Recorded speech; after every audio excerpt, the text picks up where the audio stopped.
Antes e depois da lei, um jeito diferente de assistir TV. Baixe agora mesmo o aplicativo do programa por este QR Code e tem acesso a entrevistas na íntegra, versão de rádio, links relacionados ao tema e muito mais. Você já imaginou a vida sem internet, sem a comunicação pelas redes sociais, sem essa troca rápida de informações? Difícil visualizar um mundo assim, não é mesmo? Mas essa era a realidade de muitas gerações anteriores à década de 90, quando a internet começou a se popularizar mundialmente. No mundo virtual, até bem pouco tempo atrás, não havia fronteiras, muito menos controle. Era possível, inclusive, cometer crimes sem levantar suspeitas. Antes de uma legislação que protegesse o internauta, o ambiente na web era completamente hostil e sem limites. 1960, Guerra Fria. A busca pelo controle mundial fez surgir uma rede que facilitasse a troca de informações. 10 anos depois, surge aquilo que mais tarde se consolidaria como a revolução do milênio, a rede mundial de computadores interligados, a internet. Não há, na verdade, nenhum tipo de restrição, não há nenhum tipo de tolimento de lei que possa, nesse momento, governar esse grande ambiente de comunicação. A liberdade de acesso à informação fez surgir entre os especialistas duas palavras-chave: intenção e comportamento. Qual seria o comportamento de uma pessoa diante da intenção dela naquele ambiente? A partir do momento que você tem boas intenções para obter informações naquele ambiente, o teu comportamento é um. Se a partir do momento que a tua intenção daquele ambiente é usufruir de alguma forma e ter alguns comportamentos não convencionais, não sociais, então isso começa a se tornar um novo ambiente, uma nova preocupação a nível jurídico, a nível legal. Sem regras específicas, era difícil investigar, quase impossível punir. A tal da invasão do computador, a invasão do telefone celular.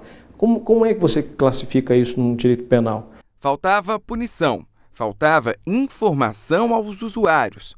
Como se proteger? A maioria das pessoas, hoje em dia já é mais comum elas saberem que podem fazer um print screen da tela, né? Imprimir a tela. Mas até pouco tempo atrás não tinha essa noção. Elas eram vítimas, achavam aquilo um absurdo, iam para a delegacia e o delegado, cadê a prova? Mesmo sem leis específicas, a internet virou o centro de discussões em vários setores da sociedade, tanto no Brasil quanto no resto do mundo. Perfis de usuários foram traçados. No entanto, controlar este usuário era uma tarefa praticamente impossível. Qualquer um poderia ser e fazer qualquer coisa em frente à tela de um computador. Surgia então o crime virtual. A partir daí, começa a se olhar, ter um novo olhar de coibir determinadas ações, determinadas intenções, em função de que aquilo torna-se um crime virtual, um crime digital, para que as pessoas não possam, de forma alguma, começar a ter comportamentos que são aqueles comportamentos não previstos no mundo real. O crime virtual fez surgir um novo tipo de criminoso, aquele que não precisa sujar as mãos. A partir do momento que você tem um veículo em que você não é uma pessoa que aparece, você é uma pessoa oculta ou que pode se esconder, e você tem liberdade de fazer o que quiser, passa então a surgir um novo perfil, digamos assim, de um criminoso ou de alguém que queira cometer algum tipo de delito, digamos, mais intelectualizado. Não o delito mais convencional, mais urbano, mas um delito mais intelectualizado. Então surge um outro patamar de grupos de pessoas querendo aproveitar esse tipo de ambiente que propicia a esse tipo de situação. À medida que a tecnologia se desenvolvia, aperfeiçoavam-se também os criminosos da rede. As notícias envolvendo crimes virtuais ganharam força na imprensa brasileira em 1996. Em setembro, piratas virtuais da Suécia invadiram e modificaram o site da CIA na internet. Na página inicial, eles escreveram "Bem-vindo à Agência Central de Estupidez". Já a foto do então diretor da organização foi substituída pela imagem de um desconhecido. Em janeiro de 1997, um casal de alemães foi preso acusado de oferecer na internet crianças para sessões de tortura. Em novembro do mesmo ano, pela primeira vez na história da justiça brasileira, um homem foi condenado por praticar crimes via e-mail. O analista de sistemas enviou mensagens ameaçadoras às jornalistas Maria Cristina Poli, na época da TV Cultura, e Bárbara Gância, colunista da Folha. Mais tarde, em novembro de 2001, o Brasil ganha o título de maior exportador de criminalidade via internet. Os hackers brasileiros se destacaram pela alteração de conteúdo de homepages, roubo de identidade, fraudes de cartão de crédito, violações à propriedade intelectual, à pirataria e invasão de sites. No final de 2005, a Operação Pegasus da Polícia Federal prendeu 114 piratas virtuais em 7 estados brasileiros. O grupo foi acusado de desviar 80 milhões de reais.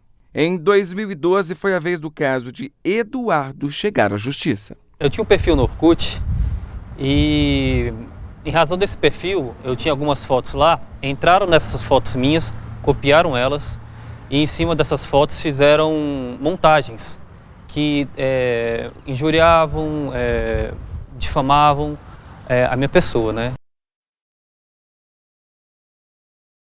No Tribunal de Justiça do Distrito Federal, os desembargadores foram taxativos. A negligência do provedor em manter a página no ar criou uma situação vexatória e discriminatória a Eduardo. O Google teve que pagar uma indenização de R$8 mil. Protege a imagem da pessoa, protege a personalidade que ela tem ali, em razão daqueles que se escondem atrás de perfis para fazer esse tipo de ato, né, que é considerado ilícito. O mundo virtual é, de fato, um lugar sem fronteiras. Não é à toa que vira e mexe surgem estudos que tentam dimensionar o poder da internet. Para especialistas, saber selecionar e fazer uma análise crítica de tudo o que é veiculado na rede é um dever de todos e principalmente das autoridades. Afinal, em um clique, tudo pode mudar. Hoje, quando se fala em algumas redes sociais, como o Orkut, por exemplo, já são redes defasadas, são tecnologias defasadas. Hoje já se fala em Facebook, daqui a pouco vai se falar em quê? Então a evolução é muito mais rápida do que a capacidade do Estado em legislar. A internet é um campo neutro. Ela é boa, ela pode ser utilizada também para atos ruins, né? Então é muito importante que as autoridades se comprometam com leis que defendam o usuário, defendam também o provedor, e nisso trabalha esse lado de identificar aqueles que usam para o crime, né, e tanto proteger aqueles usuários clientes, né?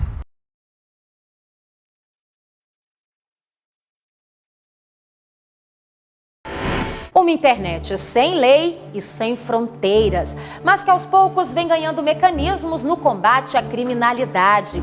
No Brasil, casos emblemáticos ajudaram na elaboração de um código de ética e uma punição maior para aqueles que cometiam excessos atrás do teclado.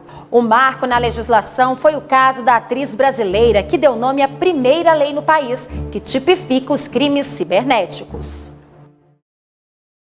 Tenho um pouco de medo de usar o WhatsApp, eu quase não uso o WhatsApp, poucas pessoas têm meu número agora. Eu fico até com receio de atender alguns telefones de gente que eu não conheço. Estava trabalhando e o celular não parava, o dia inteiro tocando, tinha que tirar a internet, e quando eu ligava a internet era aquela lista de pessoas chamando no WhatsApp. A minha chateação foi porque até gente conhecida minha falou comigo achando que eu era prostituta. Há pouco mais de um ano, esta mulher teve seu nome e telefone incluídos em uma lista de supostas garotas de programa. Eram cerca de 300 nomes na relação, que circulou pelas redes sociais e aplicativos de mensagens instantâneas. A primeira coisa que eu fiz foi procurar na internet, se a lista estava na internet também. E eu vi que estava em um site não muito divulgado a lista. Meses depois, a lista voltou a circular. Ela conta que na segunda vez a situação foi ainda mais constrangedora e o assédio piorou. Foi muito maior, pois a lista ficou bem maior. Tinha os nomes que tinha o jeito da pessoa, tinha um preço que a pessoa cobrava, e meu nome era um dos primeiros da lista. Então as pessoas me procuravam, gente de todo o país me procurava. Me xingavam, tinha uma mulher que mandou criar vergonha na minha cara, achando que eu era prostituta, me xingou, falou um bocado de coisa pra mim no WhatsApp. Fotos e vídeos íntimos divulgados na internet sem autorização. Com o avanço da tecnologia e a chegada da internet, muitas vezes o que era para ser segredo vaza. Casos em que famosos e anônimos têm uma imagem íntima publicada na rede vem acontecendo com uma certa frequência. Um crime camuflado na falsa impressão de anonimato. A internet transmite para os usuários uma falsa impressão de anonimato. Quem está atrás de um computador tem a impressão que não vai ser descoberto nunca de acordo com aquilo que ele faz. Então, facilitou a troca de arquivos, a troca de fotografias, a troca de informações, a pirataria de música, a pirataria de conteúdo autoral em geral, como livros, obras de arte. A atriz Carolina Dickmann foi vítima de chantagem e teve fotos íntimas divulgadas na internet em 2012. O caso ganhou repercussão e foi parar na polícia e depois na Câmara dos Deputados, que em dezembro aprovou um projeto que tipifica os crimes cibernéticos. O direito, ele sempre está atrás do fato social. O fato social acontece e o direito vem atrás para regulamentar. Então, a partir do advento da internet, houve a necessidade da criação de uma legislação específica que regulamentasse a conduta das pessoas na internet. Essa regulamentação caminha por duas trilhas diferentes. Uma delas é o Marco Civil Regulatório, que regulamenta a relação civil das pessoas e o funcionamento da internet em si, e outra é a parte criminal. Quais condutas praticadas na internet são crimes ou não? A Lei número 12.737 entrou em vigor em abril de 2013 e ficou popularmente conhecida como Lei Carolina Dickmann, que cria tipos criminais para delitos cometidos no ambiente virtual. A Lei Carolina Dickmann, ela criou novos tipos penais que não existiam no Brasil.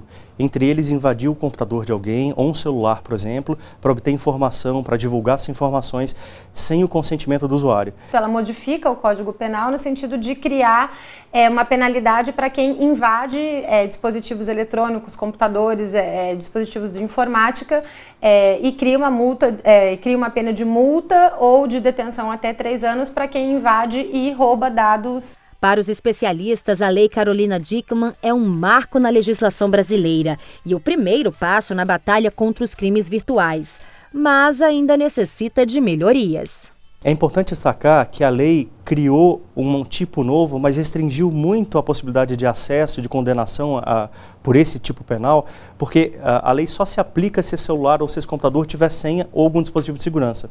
Então, hoje no Brasil, invadir um computador que não tenha senha ou dispositivo de segurança ainda não é um crime. Um ano depois foi criado o Marco Civil Regulatório, que veio para normatizar o uso da internet no Brasil. A nova lei prevê privacidade dos usuários. Ela proíbe os provedores de repassar informações dos usuários sem autorização. Privacidade das comunicações. De acordo com ela, o conteúdo das comunicações privadas nos meios eletrônicos é sigiloso, como nos meios tradicionais. Liberdade de expressão na internet, que continua a ser um ambiente democrático, aberto e livre, preservando a intimidade e vida privada.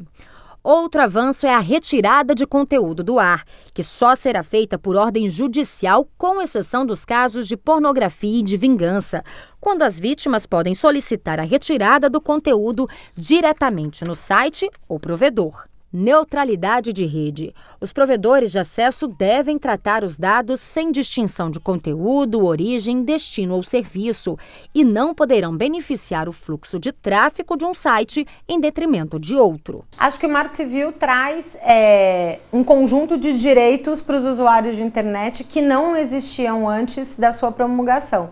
Ele garante a proteção da sua privacidade, ele garante o exercício da sua liberdade de expressão e ele garante que o acesso que esse usuário vai ter à rede seja feito de forma neutra e não discriminada para nenhuma página. Hoje, o Brasil conta com uma lei penal e civil para os crimes cometidos na internet, que ficou mais segura. Mas, de acordo com um advogado especialista em internet, ainda há um descompasso na legislação. Existem muitos tipos penais específicos da internet que não são tipificados no Brasil e as normas que existem contêm falhas graves. Então, nós temos dois momentos diferentes na legislação. Enquanto a parte civil, o Brasil está na vanguarda da legislação relacionada à internet, na parte criminal, nós estamos ainda muito atrás de muitos outros países. Para a nossa entrevistada, que teve seu nome incluído na lista de prováveis prostitutas, o mistério continua. Depois da segunda divulgação da lista, ela registrou um boletim de ocorrência, mas nunca soube quem a colocou na relação. Eu só queria descobrir quem foi a pessoa que colocou meu nome na lista. As meninas que estavam também na lista, elas ficaram também muito revoltadas, porque elas também não sabiam quem foi as pessoas de outros estados, por exemplo, que colocaram o nome delas nessa lista. Como é que meu nome foi parar numa lista de prostitutas? As mais tops do Brasil ainda, o nome da lista. Foi assim, eu fiquei revoltada. Então é importante que as pessoas tenham noção que toda vez que vão transitar pela internet, devem transitar da mesma forma que fariam no mundo real, no mundo presencial. Então, se você não pratica determinada conduta no mundo presencial, não faça na internet, porque a identificação dos usuários é possível na grande maioria dos casos. Isso me deixa mais aliviado sabendo que de alguma forma essas pessoas vão pagar de alguma forma, né, por essas coisas que eles fazem na internet. Não só de WhatsApp, mas fotos que divulgam sem autorização da pessoa, vídeos. Então, muito bacana essa regulação. Um país altamente conectado, uma febre mundial. Por todos os lados e a qualquer hora do dia, jovens, adultos e idosos não desligam dos celulares, tablets e computadores. Em alguns casos, não é preciso nem sair de casa, basta ter um computador ligado à internet. Difícil conter o avanço das máquinas, mas também é quase impossível conter a ação dos hackers e crackers, os chamados piratas da internet. A lei inibe, mas todo cuidado é pouco quando se trata da invasão de computadores e senhas bancárias.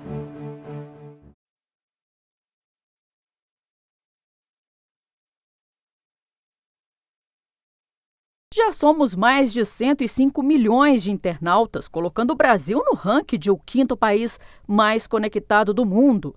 E as expectativas só aumentam. As previsões para este ano é que nós devemos ultrapassar o Japão, com mais pessoas ligadas na web. O último dado levantado sobre o comércio eletrônico apontou que em 2012 foram gastos cerca de 22 bilhões e 500 milhões de reais só em compras online. Com tanta gente assim gastando na internet, todo cuidado é pouco. Você de casa com certeza já ouviu aquele velho ditado que caiu na rede é peixe. Com a facilidade da internet, hoje é um compra e compra. Fica difícil, até quem é bancário já caiu no crime de internet. A gente imagina que por trabalhar numa instituição financeira vai ser diferente, que a gente, isso não vai acontecer comigo, né? Mas acontece. Acontece e aconteceram 2 vezes. Como é que foi isso? Como é que foi a primeira vez? A primeira vez tem uns 7, 8 anos e foi uma compra assim, com valor razoável. Foi feito em São Paulo e eu fiquei sabendo que eu tentei comprar e não consegui. O cartão estava bloqueado. Foram quase 5 mil reais. E aí, 5 mil reais. Exato. E aí eu acabei indo ao banco, questionando, fui atendido e assim, acabei que trocou o plástico, trocou o cartão e eu continuei sem maiores problemas, com certo receio. Compras em São Paulo, em lojas de roupa e lojas do setor automotivo. E eu não costumo viajar a São Paulo, né, pelo menos com frequência, e pelos valores das compras. Então, foi algo meio que reativo. Mas eu senti o problema na pele, literalmente. E achava que nunca ia acontecer, né? Apesar do raio ter caído 2 vezes sobre o Ezenildo, é possível sim que ele venha a ser vítima mais uma vez, porque infelizmente o caso não é tão raro assim, muito pelo contrário. Hoje em dia o crime de internet mais praticado no Brasil é o de fraude bancária. É você conseguir o número de cartão de crédito e senhas bancárias das vítimas. E com isso fazer compras ou até fazer transações bancárias. Ezenildo não procurou a justiça porque o banco devolveu todo o dinheiro que ele tinha perdido com a fraude.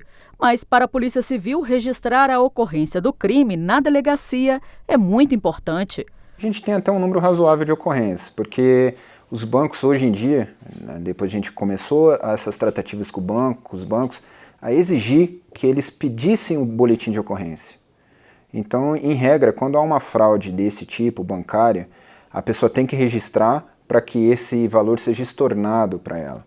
E isso aí é muito importante para a gente, porque a gente consegue mapear e vai conseguir pegar essas quadrilhas que estão encaminhando. Então a gente precisa desse registro. Porque se você não registrar, para a Polícia Civil não existe aquele fato, então a gente não consegue investigar. Ana Carolina, advogada, foi vítima da internet, teve uma página de relacionamento que foi o quê? Clonada, né, Ana Carolina? Que história é essa? Exatamente. No ano passado, mais ou menos, eu acabei descobrindo que uma pessoa estava utilizando as minhas fotos como se fosse dela, com outro nome, utilizando outro nome, adicionando os meus amigos. Felizmente, não foi utilizada nenhuma informação pessoal minha que me prejudicasse, mas foi uma situação bem chata, bem complicada. Eu tive que mobilizar todos os meus amigos do Facebook para denunciarem esse perfil, para que não causasse mais problemas para a minha vida pessoal, profissional, enfim. A Ana Carolina teve sorte em não sofrer nenhum constrangimento neste caso, mas nem sempre é assim. A SaferNet Brasil, uma ONG que oferece um serviço de recebimento de denúncias anônimas de crimes e violação contra os direitos humanos na internet, já recebeu e processou em apenas 9 anos mais de 3 milhões de denúncias anônimas. E o mais bacana dessa história é que quase 164 mil páginas foram removidas depois das acusações. Se um cidadão quisesse comunicar à autoridade brasileira, Polícia Federal, Ministério Público Federal ou Secretaria de Direitos Humanos, sobre a existência de uma página com abuso sexual de crianças e adolescentes, não havia um canal estruturado para tratar essas informações. E os fundadores da SaferNet que participaram desse primeiro canal e que fizeram parte dessa pesquisa, indignados com a situação presente, criaram a SaferNet como uma forma de não só dar continuidade e persistência ao canal, mas ampliar os trabalhos de promoção e defesa dos direitos humanos na internet no Brasil. Que a internet proporcionou aos internautas entretenimento, comodidade, compras online, acesso a contas e transações bancárias e de propagação de informações, isso não podemos negar. Chegou e veio para ficar. Agora, junto com as suas vantagens, o navegar na web também proporciona facilidades para a realização de crimes. Então é bom ficar de olho e bem aberto na hora de clicar naquela janelinha, porque quem está do outro lado pode se passar por várias pessoas. São muitos e a cada dia aparece uma forma diferente de fazer crime. A gente precisa ficar sempre atento com tudo que acontece, não abrir e-mails desconhecidos, de fontes desconhecidas, não clicar em endereços que você não conhece, não entre em sites que você não tenha certeza da qualidade deles, da segurança, porque sempre aparece alguém que vai usar essa informação contra você. E eu costumo comprar, eu continuo comprando. Mesmo assim eu continuo comprando. Em sites seguros, sites que são recomendados e a própria internet que facilita muito, né? Tem um pouco de receio ainda, mas mesmo assim ainda continuo comprando. O que você aprendeu dessa lição, dessas 2 vezes ter caído aí nesse crime de internet? Eu diria que monitorar a conta da gente, monitorar a conta, seja conta corrente, seja conta cartão. Eu acredito que a questão do acompanhamento mesmo das suas finanças faz com que em determinado momento você identifique onde está o problema, se é o caso, né? Isso foi um problema de clonagem, e você possa rapidamente, no momento apropriado, recorrer à instituição. E a gente está falando de banco, mas pode ser qualquer momento, né? Pode ser qualquer pessoa. Qualquer pessoa, exatamente.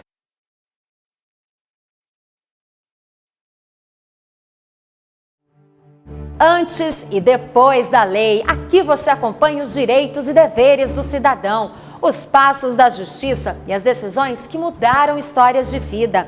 A gente se encontra na semana que vem. Participe, mande um e-mail com a sugestão de alguma lei. Eu fico por aqui, obrigada pela sua companhia e até o próximo programa.